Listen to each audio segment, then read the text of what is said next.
আমার নবী বললেন ফাতেমা রে, তুমি কান্না করিও না, কান্না করিও না।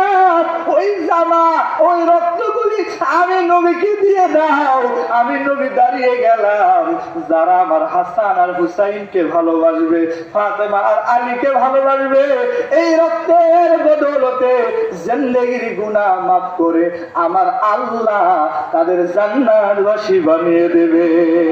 এক নাম তোমার ফাতেমা, আর কি নাম তোর হায়রে। এক নাম তোমার ফাতেমা, আর কি নাম তোর। আওলাদে রাসূল তুমি, আওলাদে রাসূল বলে, আওলাদে রাসূল তুমি। বিরক্ত হইতেছেন? বিরক্ত হইতেছেন?